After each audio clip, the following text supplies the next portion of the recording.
भक्ति अगर भोजन में मिल जाए तो भोजन प्रसाद बन जाता है और भक्ति अगर पानी में मिल जाए तो पानी चरणामृत बन जाता है।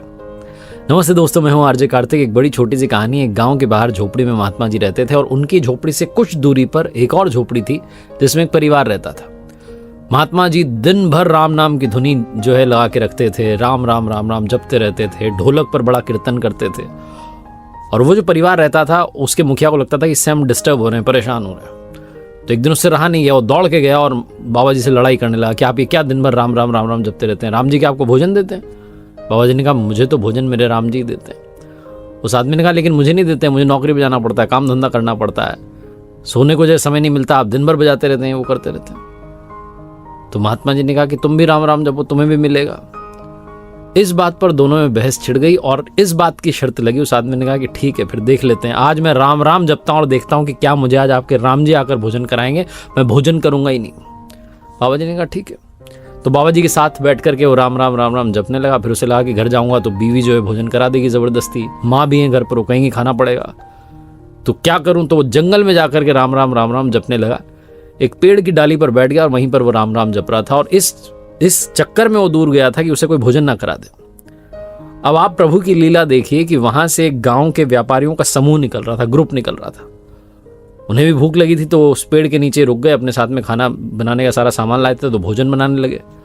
और उनका भोजन बनकर के तैयार था। वो भोजन करने वाले थे कि किसी ने आकर के सूचना दी कि पीछे से डाकू आ रहे हैं। अब सारे व्यापारी थे, पैसा भी था इनके पास में, सोने चांदी के आभूषण भी थे। तो ये बिना देरी के वहां से निकले कि भोजन छोड़ चलो, भोजन घर जाके फिर कर लेंगे, यहां से चलो।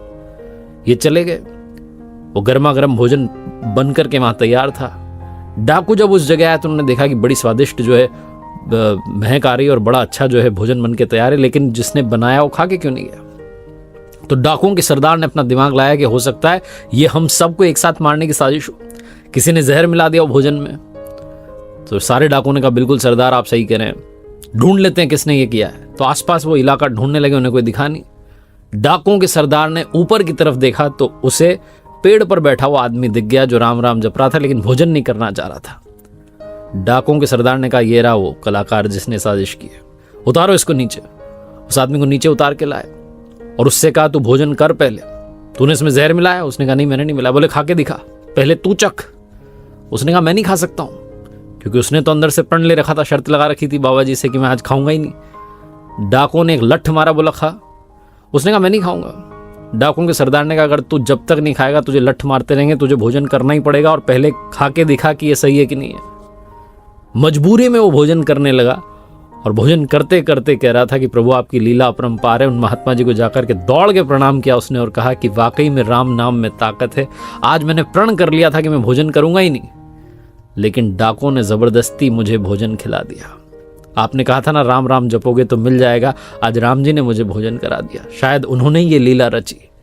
बहुत छोटी सी कहानी जिसका सार ये समझाता है कि ये जरूरी नहीं कि आप काम धंधा छोड़ करके सिर्फ और सिर्फ भगवान का नाम ही लेने लग जाएं।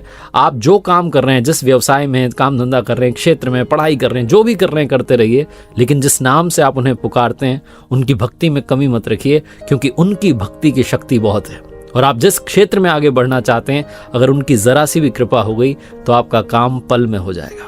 एक बार फिर से वही बात जो अक्सर आपसे कहता हूं, ऊपर वाले के आशीर्वाद के साथ, अपनी मेहनत और अपनों के प्यार के साथ कर दिखाओ कुछ ऐसा कि दुनिया करना चाहे आपके जैसा।